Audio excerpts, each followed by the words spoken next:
నాకు జన్మనిచ్చిన నా తల్లిదండ్రులకు మరియు ఈ విశ్వానికే ధ్యానాన్ని జ్ఞానాన్ని బోధించినటువంటి పత్రిజీ దంపతులకు మరియు నాకు నిరంతరం ధ్యానం బోధిస్తున్న తటవర్తి దంపతులకు నా హృదయపూర్వక ఆత్మాభివందనములు. అలాగే ఈ జూమ్ నిర్వహిస్తున్నటువంటి సునీతామోహన్ దంపతులకు జూమ్లో ఉన్న మీ అందరికీ కూడా ధన్యవాదాలు. మనం గత 4 రోజులు ధ్యాన సాధకుడు ఆచరించవలసిన నియమాల గురించి తెలుసుకుంటున్నాం. అందులో చివరిదైన నియమం ఏంటి అంటే సహవాస నియమం. ఏంటి సహవాస నియమం? దీని గురించి మనం తెలుసుకుందాం. దీనికంటే ముందు చిన్న కథ తెలుసుకుందాం. ఏంటి అంటే సహవాసం గురించి అన్నమాట. ఒక రాజ్యంలో ఉండే రాజు తన సేవకులతో కలిసి అడవిలోకి వెళ్తాడు వేటాడడానికి. వెళ్ళినప్పుడు ఏమవుతుందంటే అలా వెళ్తూ లోపలికి వెళ్ళి సైనికులు ఒక పక్క తను ఒక పక్క అవుతారనమాట, అలా వెళ్ళిపోతారనమాట. అప్పుడు ఆ రాజు దారి తప్పడం వల్ల అలాగే ముందుకు వెళుతూ ఉంటాడు. వెళుతూ ఉంటే అక్కడ ఒక చిలక పట్టుకోండి అని అరుస్తూ ఉంటుంది. రాజు భయపడి ఇంకా ముందుకు వెళ్ళిపోతాడు. ఇంకా కొంత దూరం వెళ్ళాక అక్కడ మునుల ఆశ్రమంలో అక్కడ ఒక చిలుక ఉంటుంది. ఆ చిలుక రండి స్వాగతం అని చెప్తూ ఉంటుంది. అయితే అప్పుడు ఆ రాజు అడుగుతాడనమాట, ఏంటి ఇందాక ఒక చిలుకనేమో పట్టుకోండి అని అరిచింది, నువ్వేమో స్వాగతం రండి అంటున్నావు, మీ ఇద్దరిలో వ్యత్యాసం ఏంటి అంటే మేమిద్దరము ఒకే తల్లి పిల్లలము, కానీ అది దొంగల దగ్గర పెరగడం వల్ల పట్టుకోండి అని అరుస్తుంది.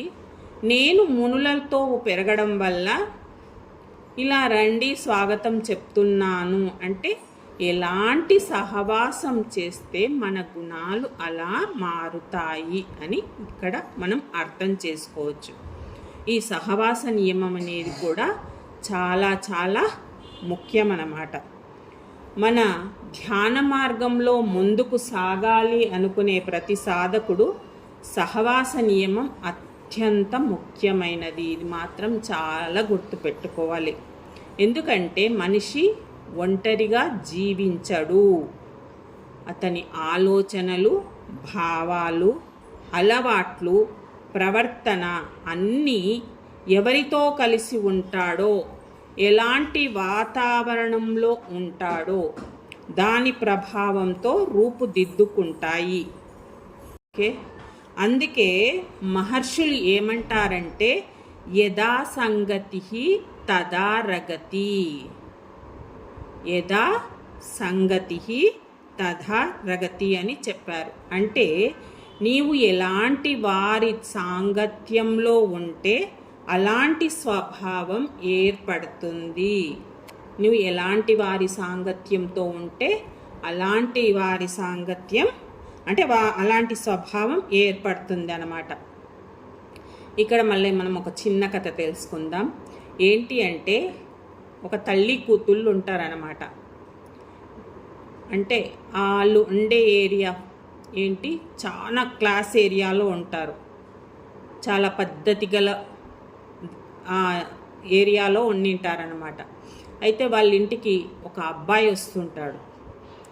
ఆ అబ్బాయి వస్తుంటే ఆ అమ్మాయి ఆ అబ్బాయిని తన అన్నయ్యగా పరిచయం చేస్తుంది అందరికీ. అనుకోని పరిస్థితుల వల్ల ఏమవుతుందంటే వాళ్ళు ఆ ఏరియాను వదిలిపెట్టి ఒక మాస్ ఏరియా, బావి వరుసలన్నీ మర్చిపోయిన ఏరియా ఆడికి వెళ్ళవలసి వస్తుందన్నమాట. అలా వెళ్ళిన ఆ అమ్మాయి అదే అబ్బాయిని ఏమని పరిచయం చేస్తుంది, తన ప్రియుడు అని పరిచయం చేస్తుంది. ఇక్కడ చూడండి, మా క్లాస్ ఏరియాలో పద్ధతి ఉన్న ఏరియాలనేమో అన్నయ్యగా పరిచయం చేసింది. అదే అలాంటి ఏరియాకి వెళ్ళినప్పుడు అలా పరిచయం చేసిందంటే అక్కడ సహవాస దోషం అనేది ఎంత ఉందనేది మనం ఇక్కడ అర్థం చేసుకోవాలన్నమాట. చూడండి, ధ్యాన సాధనలో మనసును ప్రశాంతంగా, పవిత్రంగా, ఏకాగ్రంగా ఉంచుకోవాలంటే మంచి సహవాసం అవసరం. మనం ధ్యానంలో మంచిగా కుదరాలి. మనకు ధ్యానం అంటే ఇవన్నీ అంటే ప్రశాంతంగా పవిత్రంగా ఉండేది అవసరం అన్నమాట. చెడు సహవాసం వల్ల ఏమవుతుంది? మనసు చంచలంగా అశాంతిగా మార్చి సాధకునికి ఆటంకం కలిగిస్తాయి. ఎప్పుడైతే మనసు చెడుగా అల్లకల్లోలంగా ఉంటుందో అప్పుడు సాధన అనేది అస్సలు కుదరదు. కాబట్టి ధ్యాన సాధకుడు ఏంటి అంటే తన సహవాసాన్ని జాగ్రత్తగా ఎంపిక చేసుకోవాలి. ఆ ఎంపిక చేసుకోవడమే ఒక ఆధ్యాత్మిక కర్తవ్యం.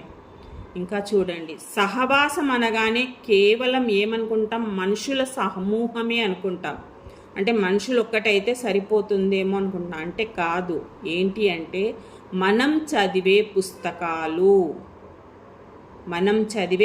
పుస్తకాలు, వినే మాటలు, చూసే దృశ్యాలు, ఇంకా ఉపయోగించే మాధ్యమాలు, గడిపే వాతావరణం కూడా సహవాసంలో భాగమే.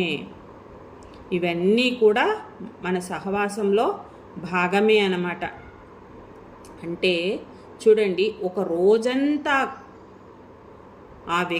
ఒక వ్యక్తి రోజంతా కూడా కోపంగా ఉండే వారి మధ్య ఎప్పుడు కసకస అంటుంటారు కదా, వారి మధ్య కానీ, లేదంటే ద్వేషంగా ఉండే వారి మధ్య కానీ, లేదా అసూయగా ఉండే వారి మధ్య కానీ, ఇంకా గాప్సిప్స్ అంటారు కదా, వారి మధ్య అలా మాట్లాడే వారి మధ్య కానీ, లేదంటే పనికిరాని చర్చలు చేస్తుంటారు వారి మధ్యగాన గడిపితే అతని మనసు కూడా అలాంటి భావాలతోనే నిండిపోతుంది. అంతే కదా, ఎవరితో సహవాసం చేస్తావో అలాగే ఉంటాయి. మంచి వాళ్ళు అంటే చెడు సాంగత్యం చేస్తే మన ఆలోచనలన్నీ కూడా చెడుగానే ఉంటాయి. ఇప్పుడు ఇవన్నీ చెప్పినవన్నీ ఉదాహరణలే అన్నమాట. అదే మనము శాంతి, ప్రేమ, సేవ చేసే వాళ్ళతో, భక్తి, జ్ఞానం గురించి మాట్లాడే వ్యక్తులతో కలిసి ఉంటే కనుక మనసు సహజంగానే ఉన్నత భావాలను స్వీకరిస్తుంది. ఇందుకు మన జూమే చక్కటి ఉదాహరణ. అంతేనా? మనం రోజు జూమ్లో ఈ 3 hours చక్కగా పాల్గొంటున్నాం. మన మనసంతా కూడా ఆధ్యాత్మికంగానే ఎవరికి సేవ చేయాలి, ఎలా ఉండాలి, ఇలాంటి ఆలోచనలతోనే ఉంటామన్నమాట. మనం ధ్యానం కూర్చున్నప్పుడు మనం ఎక్కడైతే అంటే ఎవరితో సహవాసం చేసి ఉంటామో అలాంటి ఆలోచనలే వస్తూ ఉంటాయి. అంటే మన సహవాసం పైనే ఆధారపడి ఉంటుంది. మనం చెడు వాళ్ళతో సహవాసం చేశామే అనుకోండి, ఎలా ఉంటుంది? ఆలోచనలన్నీ కూడా అవే వస్తుంటాయి. అదే మంచి. ఇప్పుడు మనం రోజు క్లాసులు వింటున్నాం. ఈ క్లాసులు మనం ధ్యానం చేసేటప్పుడు ఈ క్లాసులు కనుక జ్ఞాపకం వస్తే మొత్తం క్లాసుల మీదనే ఉంటుంది. అరే, ఆ మేడం ఇలా చెప్పింది, ఆమె ఆ పుస్తకంలో ఇది చదివింది, నేను ఇందాక చదివిన పుస్తకంలో ఇది ఉంది, ఇలాంటివన్నీ కూడా వస్తాయన్నమాట. ఇంకా సత్సంగం అనేది ధ్యాన సాధకుడి జీవితంలో ఒక వెలుగు, అంటే దీపం లాంటిది. సత్సంగం కూడా చాలా ముఖ్యం.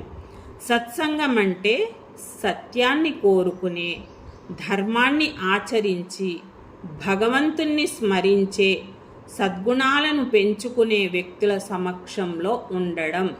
సత్సంగం అంటే ఇవన్నీ అన్నమాట. ధర్మాన్ని ఆచరించే వాళ్ళు, భగవంతుని స్మరించే వాళ్ళు, సద్గుణాలను పెంచుకున్న వాళ్ళు, సత్యాన్ని కోరుకున్న వాళ్ళు అన్నమాట.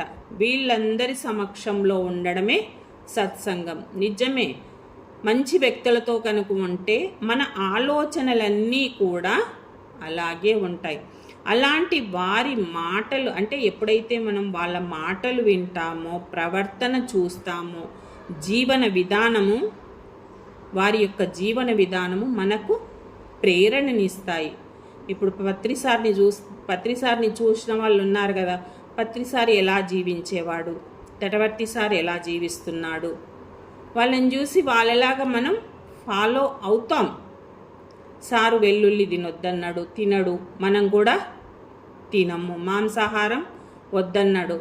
అలా ప్రతిదీ కూడా సార్ ఏం చెప్పిండు, నువ్వు శరీరం కాదు ఆత్మ అని చెప్పిండు.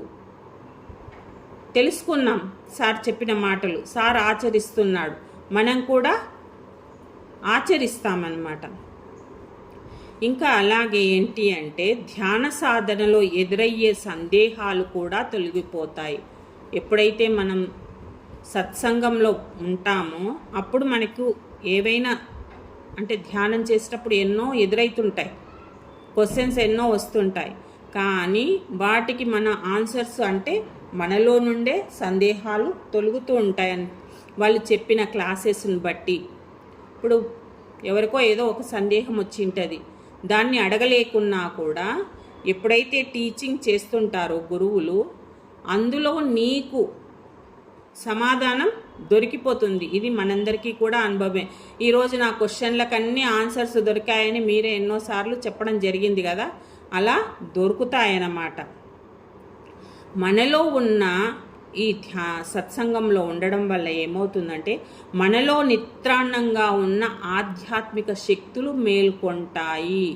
అంటే మనలో ఎంతో శక్తి ఉంది. ఆ పూర్ణాత్మకు ఎంత శక్తి ఉందో మనకు కూడా అంత శక్తి ఉంది. అవన్నీ కూడా మెల్లిమెల్లిగా ఈ సత్సంగం ద్వారా మేల్కొంటాయన్నమాట. ఇంకా ఏంటి అంటే సత్సంగం ద్వారా మనకు శ్రద్ధ, విశ్వాసము, పట్టుదల, వినయం వంటి గుణాలు పెరుగుతాయి. ఎప్పుడైతే గురువుల సమక్షంలో అంటే సత్యం తెలిసిన వారి సమక్షంలో ఉంటామో మనకి ఇవన్నీ కూడా పెరుగుతాయి. ఇవన్నీ కూడా ఏమైతే ధ్యాన విజయానికి అత్యవసరమైన లక్షణాలు. మన ధ్యాన సాధన పెరగాలి, మనం ఆత్మను తెలుసుకోవాలంటే ఇవన్నీ అవసరం ఉన్న లక్షణాలన్నమాట. ఇక మహానుభావుల జీవిత చరిత్రలు కూడా ఒక విధమైన సత్సంగమే. ఇప్పుడు మలయాళ స్వాముల చరిత్ర అనుకోండి, ఎంతోమంది గురువులు రాసిన గీతా మకరందం, ఇలా ప్రతి ఒక్కటి కూడా జీవిత చరిత్రలు ఎంతో ఉన్నాయి. పోతులూరి వీరబ్రహ్మేంద్ర స్వామి చరిత్ర, ఇలా ఎందరివో ఉన్నాయి కదా. అవన్నీ చదవడం వల్ల మనకు ఎంతో జ్ఞానం అందుతుంది. ప్రత్యక్ష జ్ఞానం మనకు అందకున్నా అంటే వాళ్ళంతా ఇప్పుడు లేరు కదా, వాళ్ళ జీవిత చరిత్రలు చదవడం ద్వారా వాళ్ళవి అన్నీ తెలుస్తాయన్నమాట. వాళ్ళు ఉపన్యాసాలు వినడం ద్వారా వారి జీవితాన్ని ఆదర్శాలు అంటే వాళ్ళ జీవితంలో కొన్ని ఆదర్శాలు ఉంటాయి కదా, అవన్నీ కూడా పరిశీలించడం ద్వారా మనకేమవుతుంది అంటే అంతర్గత మార్గదర్శనం లభిస్తుంది. అంతర్గత మార్గదర్శనం లభిస్తుంది అంటే మనం ప్రతిరోజు కూడా ఒక సాధకుడు ఏం చేయాలి, కొంత సమయం ఆధ్యాత్మిక గ్రంథ పఠనం కేటాయించాలి. ప్రతిరోజు కూడా ఇప్పుడు మనం చదువుతున్నాం, మీరు రోజు ఎట్లా చదవకున్నా ఈ ఇక్కడ స్వాధ్యాయం 15 నిమిషాలైతే చేస్తున్నారు. మీరు రోజంతా చేస్తారో చేయరో తెలియదు, కానీ ఈ 15 నిమిషాల సాంగత్యంలో ఎంతో కొంత వింటున్నారు జ్ఞానాన్ని. ఆచార్యులు బోధించేది బోధిస్తున్నారు, స్వాధ్యాయం అనేది అయితే జరుగుతుంది కదా, అలా అన్నమాట. అలా చదవడం వల్ల ఏమవుతుంది అంటే అతని ఆలోచనలు క్రమంగా పవిత్రంగా మారుతాయి. ఎప్పుడైతే వాళ్ళ జీవిత చరిత్రలు చదువుతామో ఆ చదవడం వల్ల వాళ్ళ ఎలా ఉన్నారు, ఎలా జీవించారు. ఇప్పుడు చివటమమ్మ అనుకోండి, ఇంకా చాలామంది ఉన్నారు, ఇప్పుడు ప్రస్తుతం నాకు జ్ఞాపకం వస్తలేదు. వాళ్ళ జీవిత చరిత్రలు కనుక మనం చదివితే అవన్నీ కూడా మనం కూడా వాళ్ళను మార్గదర్శకంగా తీసుకొని వాళ్ళలా జీవించలేకపోవచ్చు, కానీ కొంతలో కొంతనన్నా మనం మారుతాం. మన ధ్యాన సాధనలో అవి సహకరిస్తాయన్నమాట.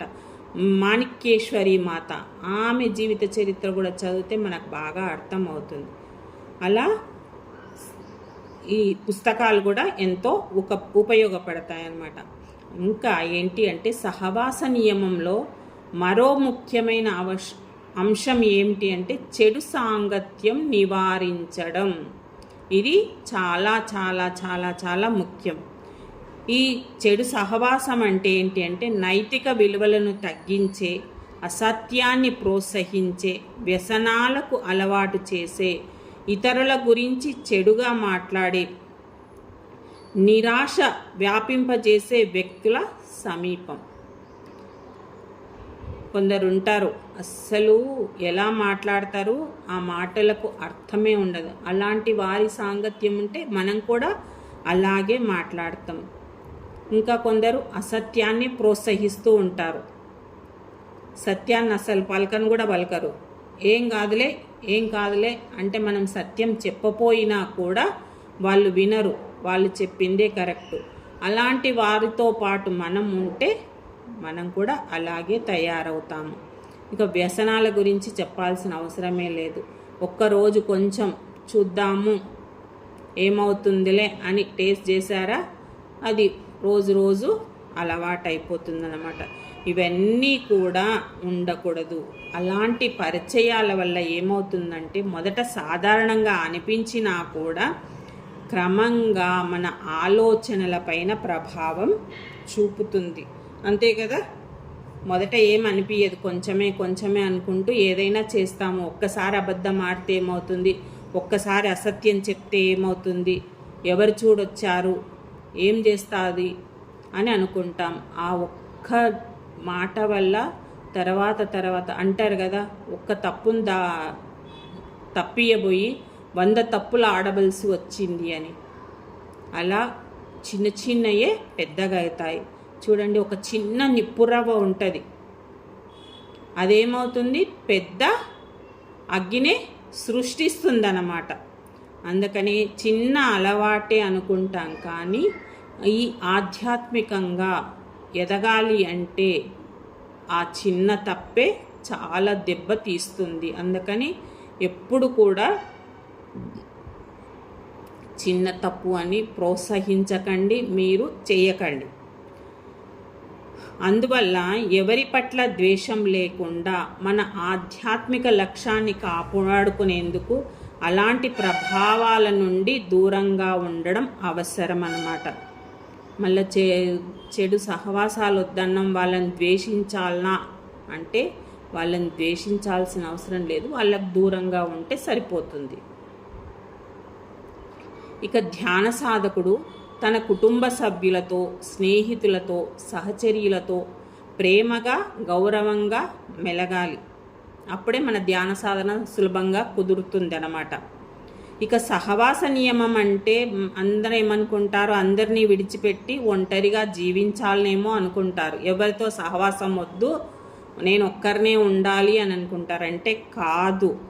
అందరినీ విడిచిపెట్టడం కాదు, అందరితో కలిసే ఉండాలి.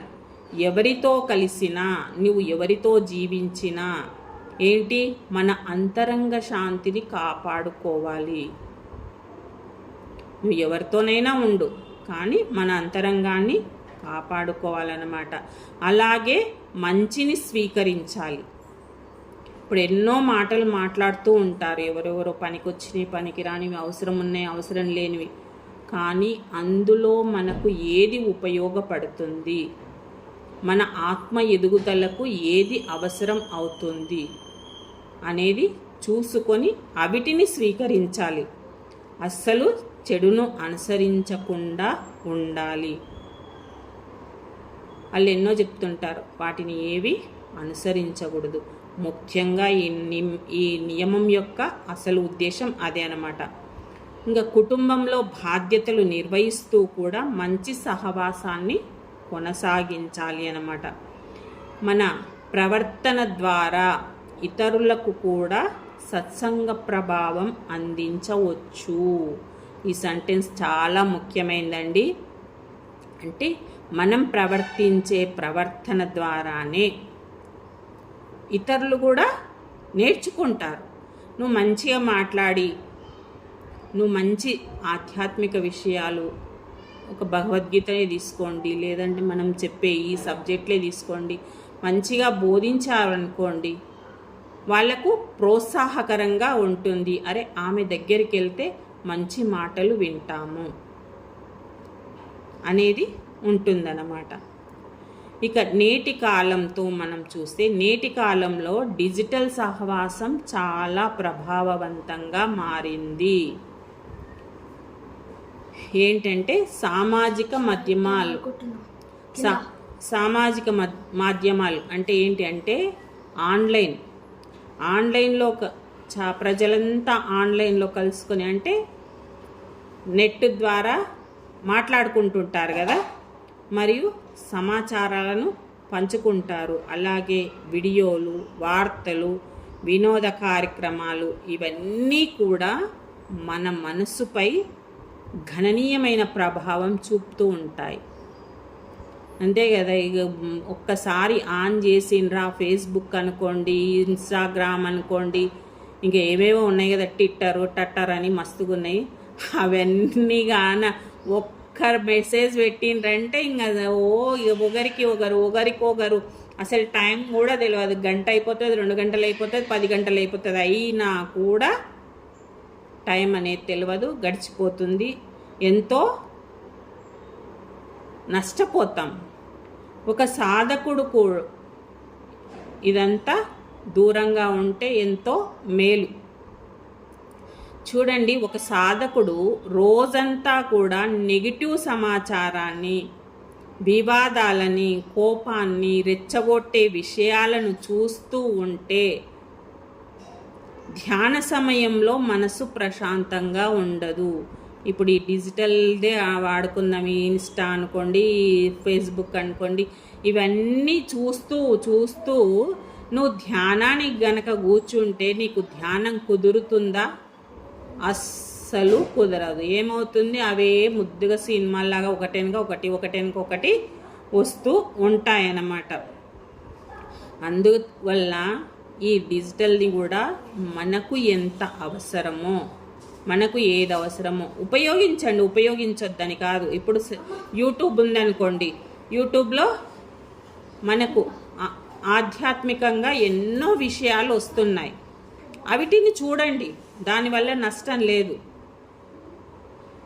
ఇప్పుడు పత్రి గారి సందేశాలు ఉన్నాయి, తటవర్తి గారి సందేశాలు ఉన్నాయి, సునీతా మేడం సందేశాలు ఉన్నాయి, ఇవన్నీ వినొచ్చు. ఇంకా ఎందరో భగవద్గీత, ప్రకాశానంద స్వామి, ఇలా ఎంతో మందివి ఉన్నాయి, అవి చూడడం వల్ల నష్టం లేదు. అలా కాకుండా మన మనసును రెచ్చగొట్టే విషయాలు కనుక మనం చూస్తే ఏమవుతుంది, మన ధ్యాన సాధన అనేది అస్సలు కుదరదనమాట. అవి ఉపయోగించేటప్పుడు చాలా వివేకంతో మనం ఉపయోగించుకోవాలన్నమాట.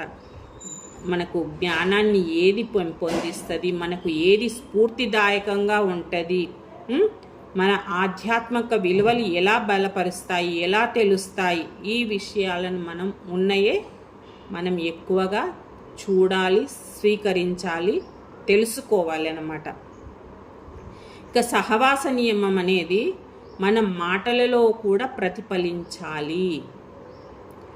ఎక్కువగా విమర్శలు, నిందలు, అసత్య సంభాషణలు జరిగే సమూహంతో గడిపితే మనసు కూడా అదే ధోరణికి అలవాటు పడుతుంది.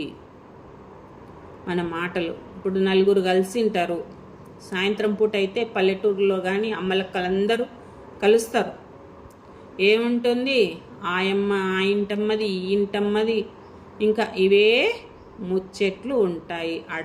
ఒకటి ఉంటుంది, వీళ్ళు ఇంకోటి మాట్లాడుకుంటారు.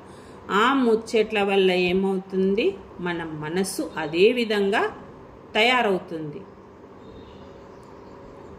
ఎన్నోసార్లు ఇవన్నీ చూస్తూనే ఉంటామన్నమాట.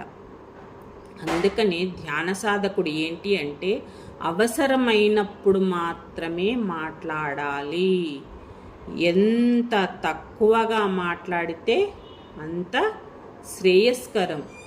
మౌనం ఉంటే ఇంకా మంచిది. అందుకని చాలా చాలా తక్కువగా మాట్లాడాలి. ఆ తక్కువగా కూడా ఎట్లా మాట్లాడాలి, చాలా మధురంగా, సత్యంగా, హితంగా మాట్లాడే అలవాటును మనం చేసుకోవాలన్నమాట. సత్యమైన మాటలే మాట్లాడాలి, చాలా తక్కువగా మాట్లాడాలి, ఒకరి హితం కోరే విధంగానే మాట్లాడాలి. ఏదోలే మాట్లాడేసాం మన నోటికొచ్చింది అనే విధంగా కాకుండా ఇవన్నీ చూసుకోవాలన్నమాట. ఇంకా ఏంటి అంటే మన మాటల ద్వారా వాళ్ళకు శాంతి కలగాలి, ప్రసన్నత కలగాలి, ధైర్యం కలగాలి. మనం మాట్లాడుతుంటే అబ్బా వీళ్ళ మాటలు వింటుంటే ఎంతో ధైర్యం వచ్చింది, ఎంతో స్ఫూర్తిదాయకంగా ఉంది అనే విధంగా మాట్లాడాలి. అలా మాట్లాడడం ద్వారా ఏమవుతుంది అంటే మన అంతరంగం కూడా నిర్మలంగా మారుతుంది. వాళ్ళకే కాదు, మన అంతరంగం కూడా నిర్మలంగా మారుతుంది అన్నమాట. మంచి సహవాసం వల్ల ధ్యానంలో ఏం కలుగుతుంది, ఏకాగ్రత పెరుగుతుంది.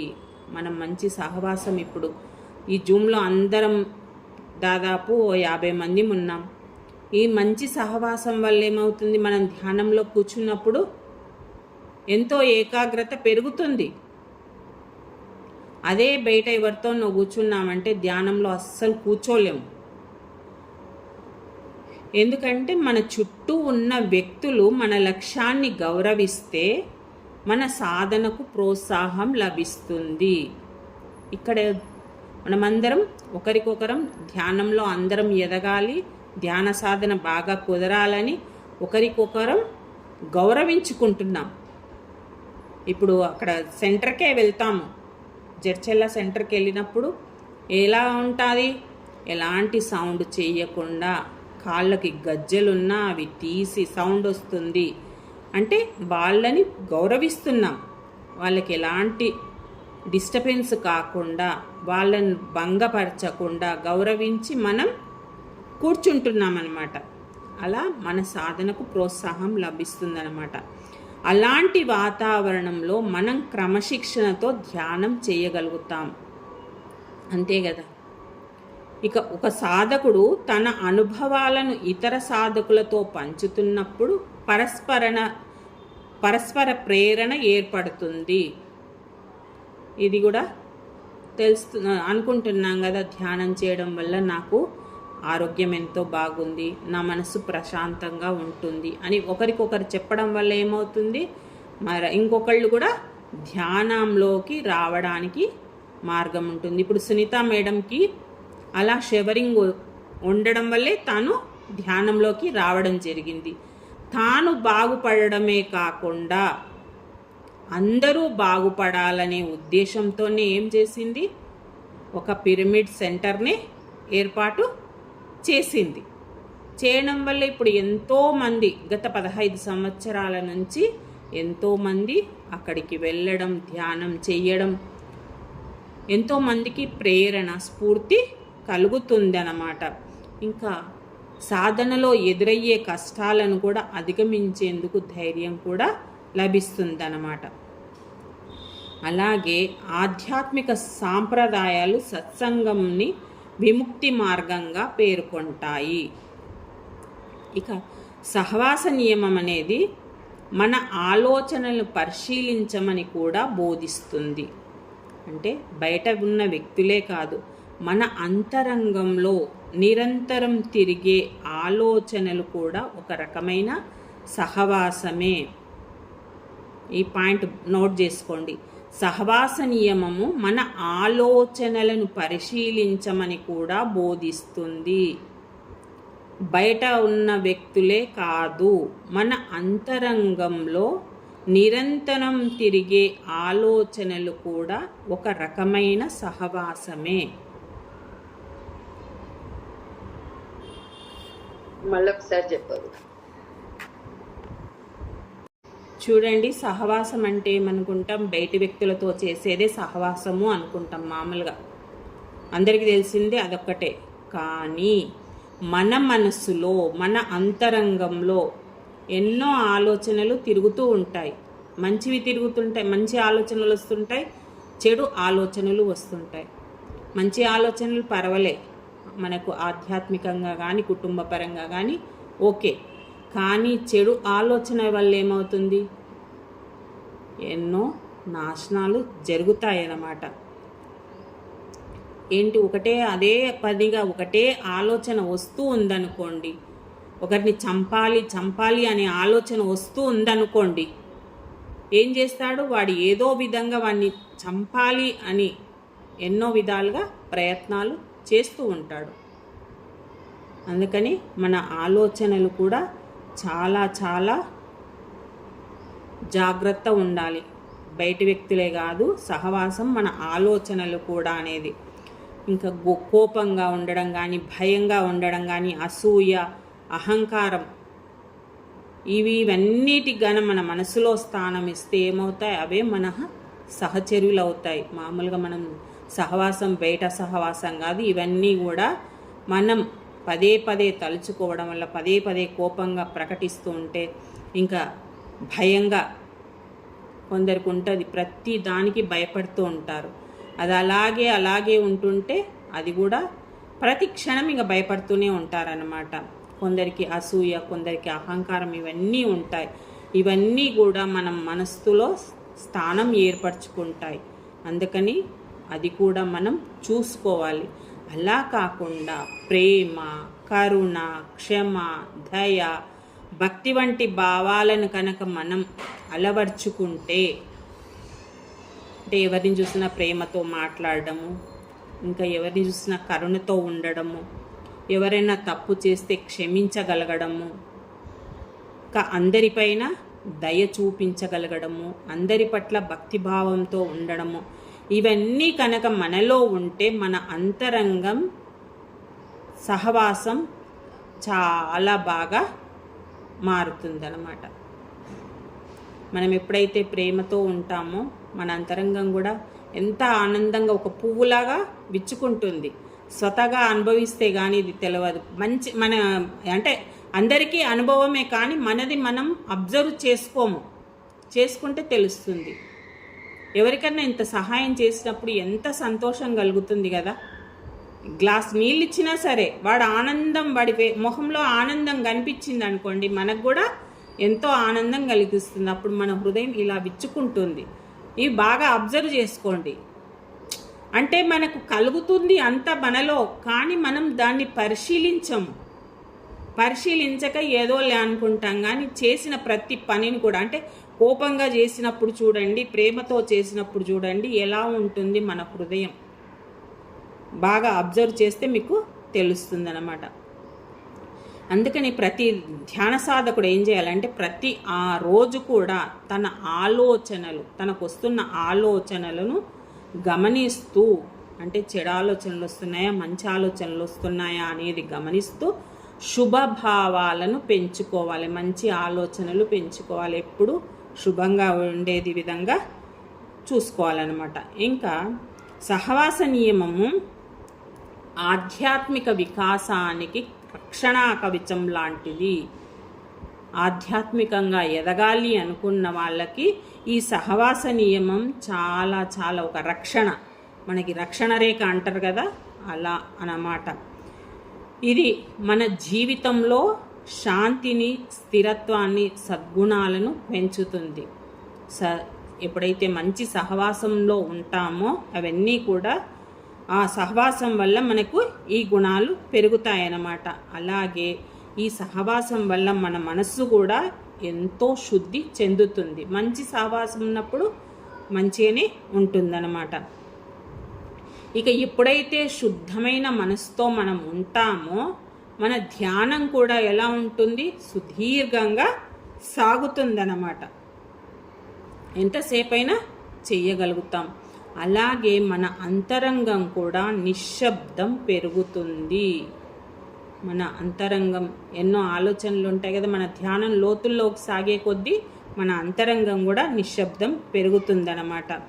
ఇక జీవితం పట్ల కూడా సానుకూల దృష్టికోణం అనేది ఏర్పడుతుందన్నమాట. క్రమంగా ఆత్మజ్ఞాన మార్గంలో ముందుకు సాగే శక్తి లభిస్తుంది. ఎప్పుడైతే మంచి సహవాసం దొరుకుతుందో ఇవన్నీ కూడా లభిస్తాయన్నమాట. అందుకనే ధ్యాన సాధకుడు ఏం చేయాలి అంటే తన సహవాసాన్ని అత్యంత జాగ్రత్తగా ఎంచుకోవాలి. ఎవరితో సహవాసం చేస్తున్నాము, ఎక్కడ ఉంటున్నాము, ఏం వింటున్నాం, ఏం మాట్లాడుతున్నాం, ఇవన్నీ చూసుకోవాలన్నమాట. ఇక సత్సంగాన్ని కూడా ఆశ్రయించాలి. ఇక చెడు అలవాట్లను దూరంగా ఉండాలి. ఇది చాలా ముఖ్యమన్నమాట. అలాగే మంచి పుస్తకాలు చదవాలి. రామాయణం అనుకోండి, మహాభారతం అనుకోండి, మనకు ఎన్నో పుస్తకాలు ఉన్నాయి. ఆ గ్రంథాలను, వేదాలు, ఉపనిషత్తులు, ఆ గ్రంథాలను చదువుతూ ఉండాలి. అలాగే మహనీయులు బోధించిన బోధనలు కూడా వింటూ ఉండాలి అన్నమాట. ఎప్పుడు కూడా మనం శాంతిని, ధర్మాన్ని ప్రోత్సహించే వాతావరణాన్ని ఏర్పరచుకోవాలి.